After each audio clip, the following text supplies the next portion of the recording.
Right, so thanks very much to the organizers for inviting me, and it's nice to be here and to have some time to spend over the next day and a half exchanging some ideas about sort of modern approaches to multi-robot systems and network systems generally, and to strategize about where the field is going or ought to be going. I'd like to take 20 minutes to talk about some general thoughts and then just a nugget of a new project that we've been working on for the past year, which may interest some of you because I think it speaks to some aspects of resilience in multi-robot systems. I have a narrow view of resilience. I think resilience is a complicated set of challenges. I'll speak to just one very small aspect of resilience, but hopefully over the course of the workshop, some more general ideas will emerge. I also had a more sort of general multi-robot systems rant, but maybe I'll save that for later and not be in there. Might be able to be in the morning for that. So I'll skip that piece and I'll actually just talk about the piece I'm interested in telling you about first. So my lab has been interested in a particular domain for several years now. This is an underwater robotics domain. We've been interested in deploying robots in the ocean. And we've been interested in this for a variety of reasons. Ocean monitoring is an important topic. The ocean is sort of understudied compared to the rest of the planet. And there's several challenges in being able to deploy vehicles in the ocean, and we've been addressing some of those over time. And these vehicles typically, they dive for long periods of time. They're out of communication range, or they have very limited communication bandwidth when they're underwater. And then typically they communicate or get a GPS fix when they surface. There's a particular aspect of this that I think is relevant to this talk, and so I want to address that and leave some of the other challenges to other settings.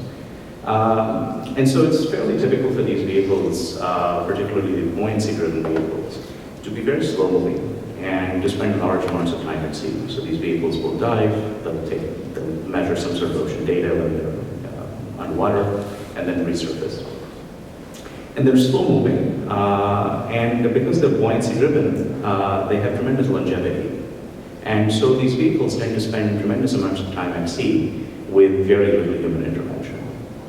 So when I first got into this domain about a decade ago, this is sort of a heaven-sent opportunity for a roboticist, because by design, people can't interact with these vehicles for long periods of time. And the words autonomy jump right out at you, and you think, this is a wonderful domain.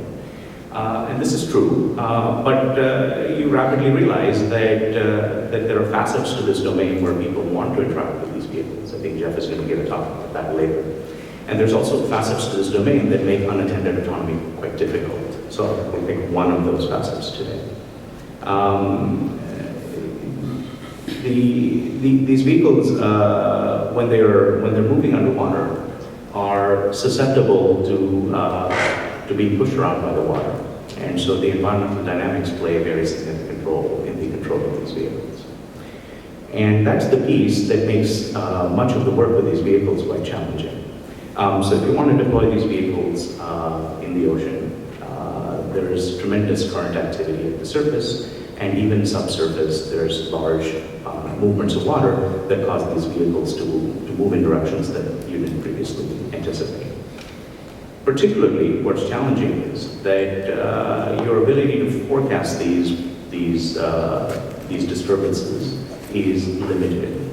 It's nowhere near as good as your ability to forecast environmental disturbances outside of the water. The other issue with vehicles underwater is that much of their sensing is short range. There's very little long range sensing. So if a vehicle needs to plan trajectories underwater, there's no effective sensing that allows the vehicle to know what the ocean currents are like 2 miles away. There's no such sensor. There is a sort of a sensor. It's your radio. So if somebody can tell you what those currents are 2 miles away, then you can do something about it. But that's the other severe constraint, is that long-range communication underwater at the kind of bandwidth you need is still essentially unavailable. And so this is a very interesting domain where there is a right role for being able to use what forecasts of the environment are available to do mature planning.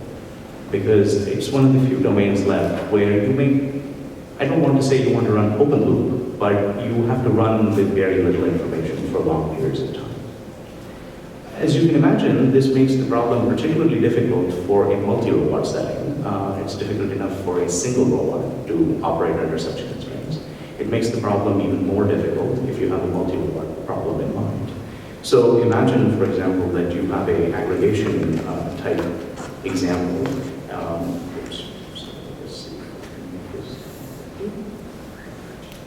So here's a video of the squiggly line across the video is the coast of Los Angeles, and the moving triangles they're actually underwater drifters, and they're moving around in the Pacific Ocean. And the problem here is to get them all to aggregate inside the circle. This is some data from an experiment we did a while ago. It's not our best result, but it shows you how difficult it may be to actually get something like this to happen. And part of the reason is because these vehicles don't have access to their position other than intermittently when they surface, and they don't have long-range communication with each other, and the ocean currents are driving them in ways that they were not able to anticipate very well. But I think as a multi-robot person, you should probably ask, why do you want these vehicles in the water to aggregate in the circle other than, say, being able to write a paper about it? It turns out that in field systems, such mundane things are tremendously important. So if you do multi-robot systems at scale, at some point you've thought about how you charge all of their batteries. If you do ocean robotics, at some point you've thought about how you pay for the ship that takes you out into the ocean, deploys all these vehicles, costs a lot of money, and then how you take the ship out to the ocean to recover all these vehicles without having to go to 15 different places. So the driver is rather mundane. I just want them all to be flocked or aggregated, they don't have to be flocked, in a sort of a small radius, so I can pick them up. Right? Not the most glorious of domains, but actually quite pragmatic and important. And so I want to ask the question, how do you plan for vehicle trajectories in disturbances and then do it at scale? I haven't quite solved the at scale part, so the rest of the talk, I think we're going to do what many multi-robot people do. So I'm going to give a single robot talk, and then I'll maybe have something to say at the end.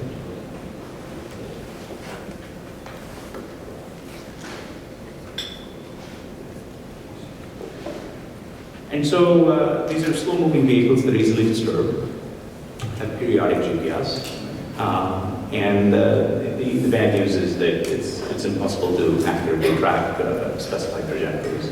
And the good news, though, is that there are some model-based approaches that can be leveraged. Right? So one can, in fact, predict ocean currents to some extent. And so I want to tell you in the next 10 minutes an attempt at being able to do so.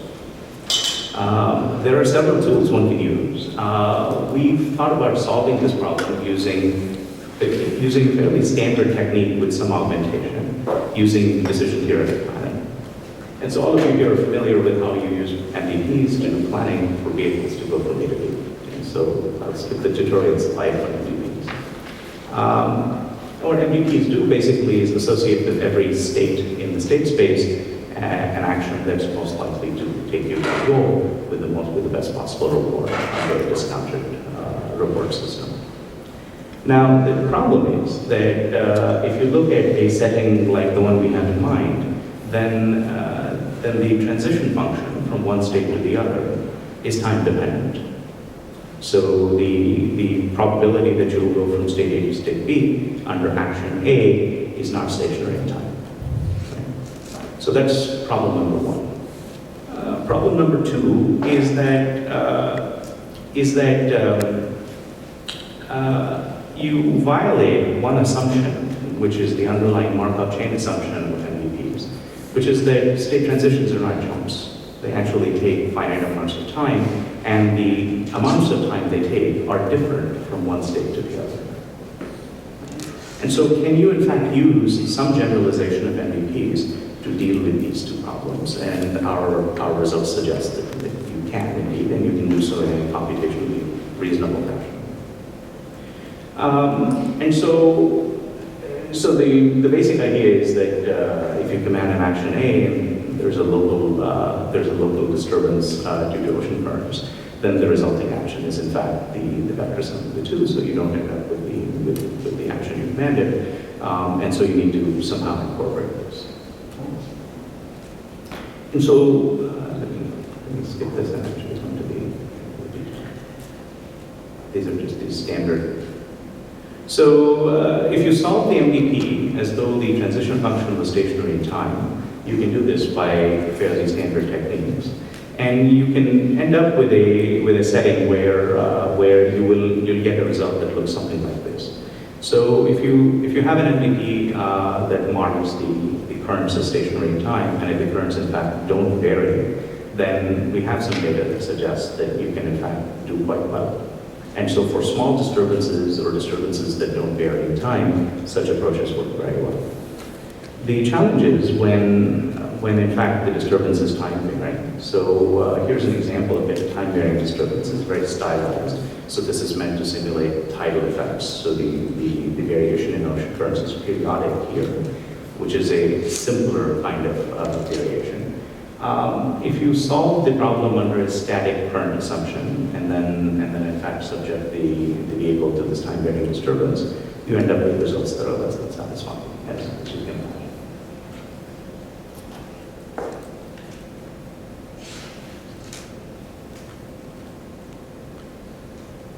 And so what we want to be able to do here is to take advantage of the fact that it may be possible to predict the time taken to transition from one state to all its neighbors in some stochastic fashion, and then to use that to predict the time taken to go from a state to some arbitrary state.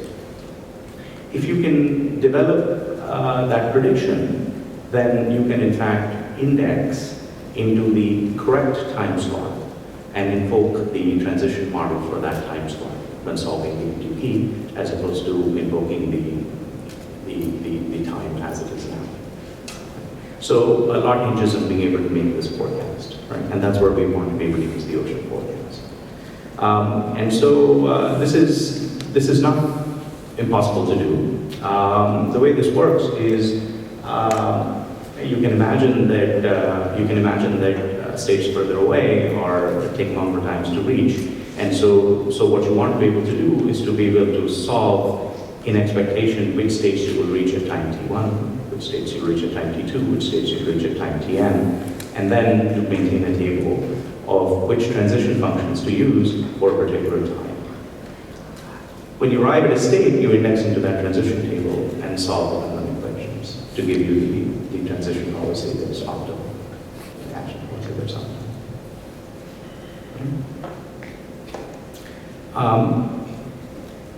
And so the value function looks a little bit different now. The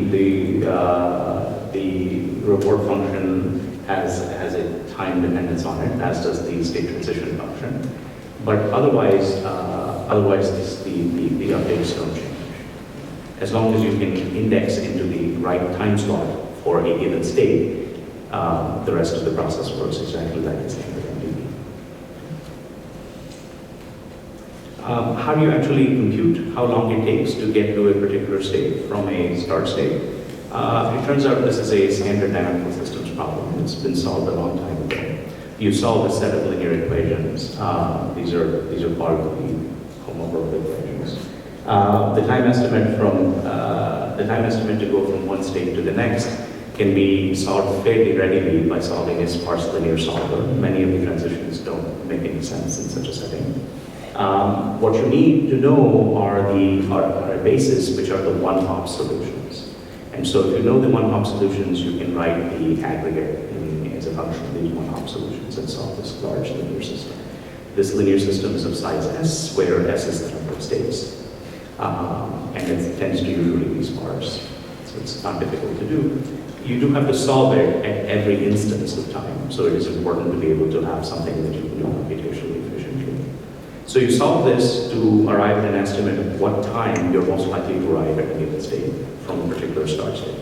And then you solve the MDP based on these different time values for the states you're going to arrive at.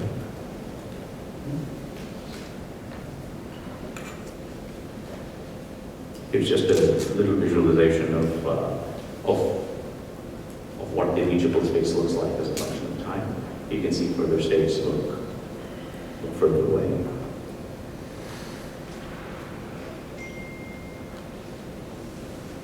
Here's a little comparison of, there's a disturbance field that the vehicle is subjected to. On the left is a solution just created by solving the standard MVP. On the right is this temporal MVP. And you'll be able to see that we have, we're able to negotiate this disturbance quite well using the technique. Question, is there a notion of time in the original MVP? There's not. There's not, so you introduce time artificially? We introduce time artificially. So what's the difference between this and semi and MVP? So you can view these as semi-Markov chains. But so we're doing a couple of things here that we don't have a theorem about how systems like this behave. We've essentially grafted time dependence onto a standard MVP because it's computationally easier to solve. It's not clear whether this is formally the right thing to do or not. So.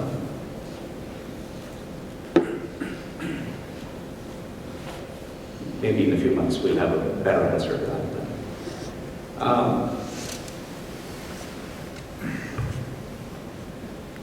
So we do this in the real ocean. So on the left you see raw real current data. We do some smoothing on the real current data because the current predictions are quite noisy, and we then solve using our technique. On the right is our technique with the smoothed processed ocean currents. These are all data sets from the coast, just off the coast of Los Angeles. It may not be visible in the back, but there is a little circle on the top, and both the vehicles on the left and the right are headed for a point on the top left. And you can see that the vehicle on the right, which has the temporal MVP solver, is able to actually do this in a fashion that's likely to result in success, whereas the vehicle on the left doesn't. In practice, the vehicles don't jump around as much, we're just plotting this very coarsely near the surface.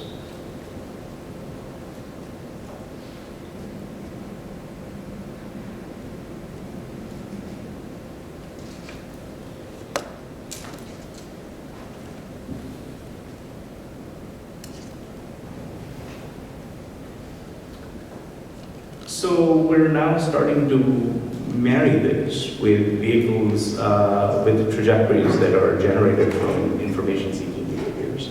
So instead of just picking goal locations that are picked by people, given some sort of survey mission for vehicles to gather data of certain kinds, we can now generate goal positions based on some measure of information. There are several techniques to do this. We have particular ways of doing this. And we're now transitioning, using this as a building block, we're now building out techniques for multiple vehicles to either be able to aggregate in one position or to arrive at high data value locations or to spread out to high data value locations and then aggregate things of this type.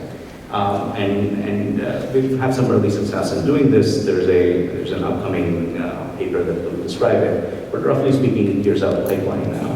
So we do some smoothing of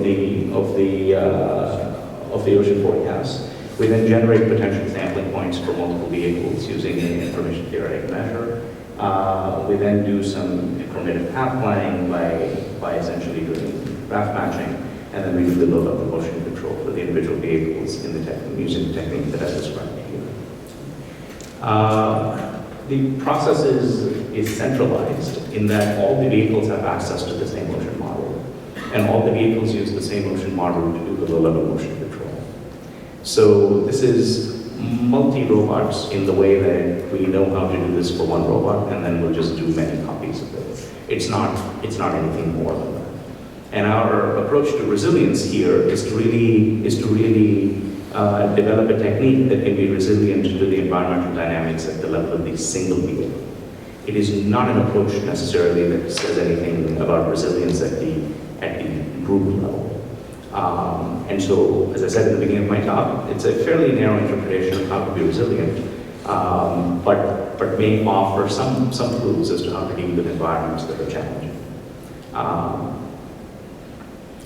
We have 1 minute left, so maybe I'll skip this last part. Just so we're looking at a couple of different extensions of this. So in the multi-robot part, we're now not only just looking at information gain, but we're also looking at information gain and travel costs simultaneously for multiple vehicles. We're looking at the underlying time-dependent structure. And most interestingly, we have some new results that seem promising on considering temporal constraints for exchanging information. So things like time windows and wait time windows, especially if the vehicles have to talk synchronously to each other when they come to the surface. So hopefully in the next few months we'll have some results on a more multi-robot version of this, and not just sort of copies of the single robot version. So let's stop there. I think that keeps us right on time. I have a few other general remarks, but maybe when the panel or discussion comes around, I'll talk about that. Thanks.